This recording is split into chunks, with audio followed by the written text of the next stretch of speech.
Welcome to Across the Pond podcast. Today we would like to focus on one of the cooperation in international waters in Africa's most important topic, the capacity building in the Sahel region. Our guest today is Dr. Seynabou Faye of Cheikh Anta Diop University in Dakar. Et maintenant, en français. Bienvenue dans cette nouvelle édition de Across the Pond podcast. Nous allons à la rencontre de Madame Seynabou Cissé Faye de l'Université Cheikh Anta Diop de Dakar. Aujourd'hui, nous nous intéressons plus particulièrement au renforcement des capacités dans la région du Sahel et aux carrières possibles dans le domaine de l'hydrogéologie. Madame Faye, bonjour. Pouvez-vous vous présenter? C'est un très grand plaisir, d'abord, avant ma présentation. Et merci quand même de venir vers nous et d'assurer également plus ou moins de la visibilité dans nous-mêmes ce que nous faisons, quoi. Pour me présenter, donc, je dirais que je suis enseignante d'abord, chercheur au niveau du département de géologie de la faculté des sciences et techniques de l'université Cheikh Anta Diop de Dakar. En fait, je suis hydrogéologue de formation. Je travaille dans plusieurs domaines, mais j'avoue que je me suis plutôt orientée sur la pollution, la problématique de tout ce qui est ressources en eau souterraine dans le contexte urbain. De 2017 à 2021, j'ai été le chef de département du département de géologie. Et après, je suis actuellement le responsable de la formation hydrogéologie, le responsable du 3e cycle, option hydrogéologie. Et en même temps, je suis responsable du laboratoire d'hydrochimie qu'on a à côté, donc pour coordonner un peu toutes les activités donc, de recherche au niveau du laboratoire, au niveau du département de géologie. Pourquoi les eaux souterraines, la science des eaux souterraines vous intéresse tellement? Je me suis dit que mais pourquoi ne pas aller? Pourquoi les gens fuient ces branches-là? Pourquoi les sciences de la terre? Pourquoi il n'y a pas assez de femmes? Effectivement, c'est ce qui m'a orientée surtout en géologie. En hydrogéologie, je dirais que c'est bien après. Et vous voyez, avec le problème de l'eau qui était vraiment au cœur de nos préoccupations, surtout dans les pays du Sahel, ainsi de suite. Je me rappelle, on avait beaucoup misé sur les formations au niveau des universités, inciter toute cette masse-là à quand même comprendre c'est quoi nos disponibilités en eau, donc comment, surtout avec l'avènement des sécheresses des années 70, ainsi de suite, il y avait une très grande politique quand même qui orientait plus ou moins dans les sciences de l'eau, toutes les formations qu'on avait et qu'il y avait au niveau de l'université Cheikh Anta Diop.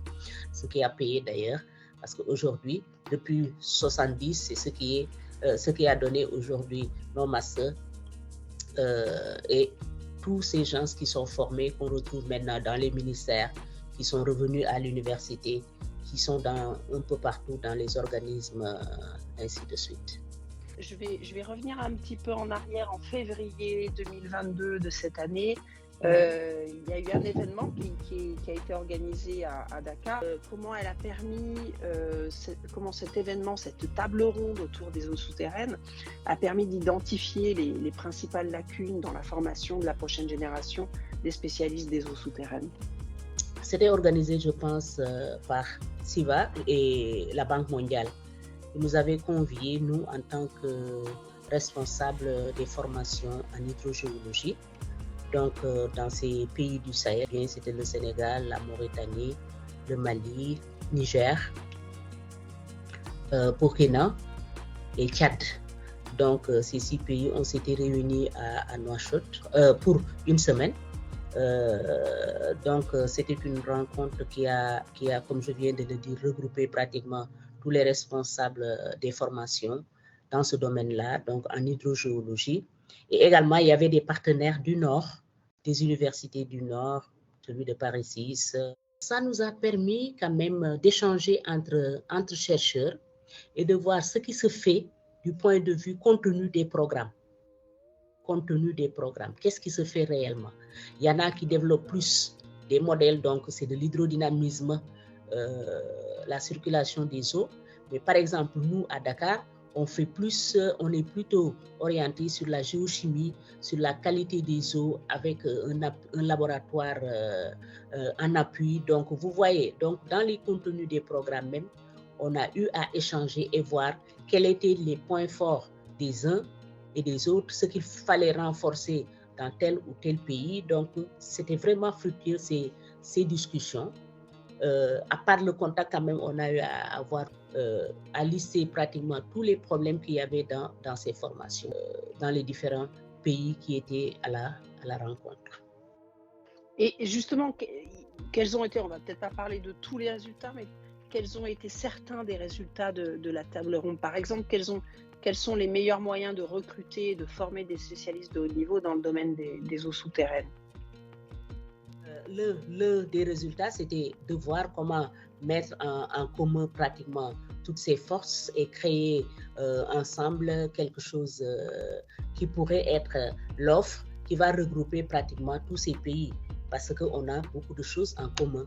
Pratiquement, on se partage certains bassins, on se partage le contexte climatique, pratiquement socio-économique également, donc une population fortement rurale, donc l'accès à l'eau potable, donc la non-disponibilité de la ressource, comment organiser tout cela.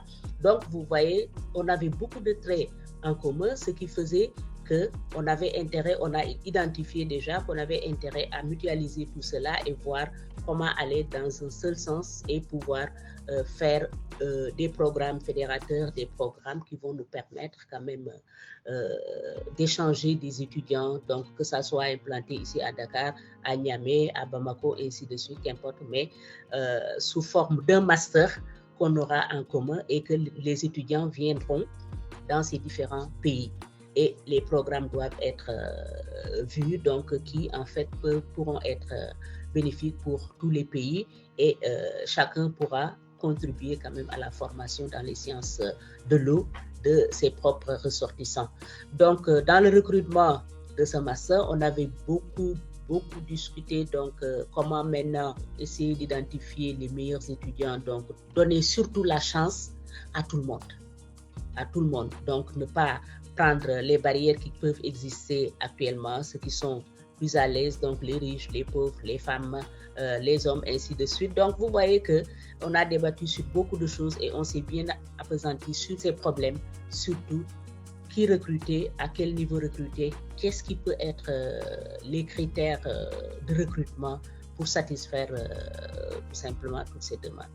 J'avoue qu'on a beaucoup échangé là-dessus et que vraiment tout le monde, quand on sortait, on s'était dit que ce serait vraiment quelque chose de génial, d'idéal, de vraiment fantastique si on arrivait à avoir un master en commun et identifier nous-mêmes nos programmes. Et ça va surtout permettre la mobilité entre étudiants, entre chercheurs, ainsi de suite. Voilà. Comment va s'appeler ce master et exactement, et dans combien de temps vous pensez, vous rêvez que ce master puisse être mis en place? Encore une fois, quel est le nom comment s'appellera le diplôme exactement?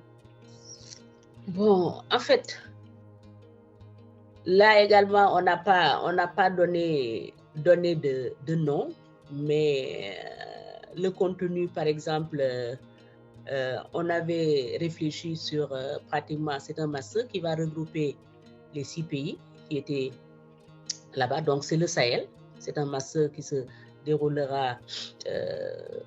C'est un master inter-État, je dirais, quoi, et qui prendra en compte pratiquement la problématique des ressources en eau dans le Sahel. Donc, vous voyez, et également, ça doit être un master d'excellence.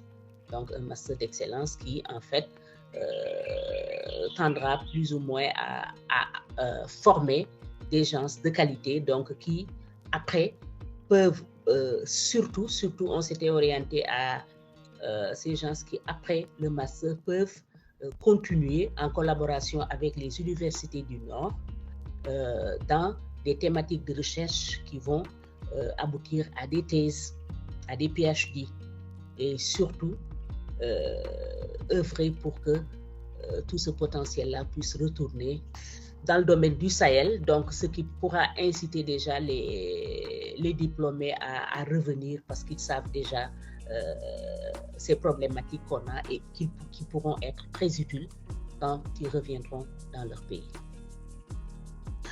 Du coup, je dirais qu'on peut aboutir à ce master d'ici 3 ans.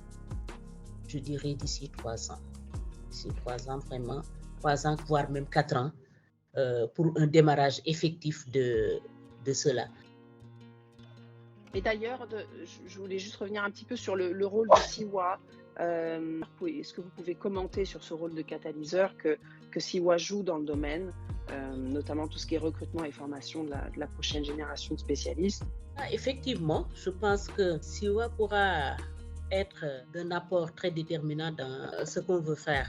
Ça peut être financier, ça peut être créer ce cadre de concertation, donc faciliter que les acteurs surtout puissent se réunir, créer cette mobilité même entre les chercheurs des différents pays et nous accompagner dans la mise en place de ce cadre de concertation parce qu'on en a vraiment besoin. Ça peut se faire de différentes manières, mais des fois quand même, quand les gens se regroupent, je vois que donc créer des rencontres par-ci, par-là, à travers également aider les chercheurs à trouver des thématiques de recherche qui peuvent être des thématiques fédérateurs, donc créer des colloques par exemple où ces gens pourront se rencontrer, discuter, échanger entre eux. Je pense que dans ce sens, SIWA peut être d'un apport extraordinaire, d'un apport très fort dans ce qu'on veut faire dans le domaine de la formation. Donc, je dirais merci Karine, un grand merci à SIWA également et bonne continuation dans votre travail. Merci à tous d'avoir écouté cette nouvelle édition de notre podcast Across the Pond. Nous espérons que cela vous a intéressé et nous vous invitons à en savoir plus en découvrant notre site web siwaprogramme.org/fr. À bientôt pour un nouvel épisode.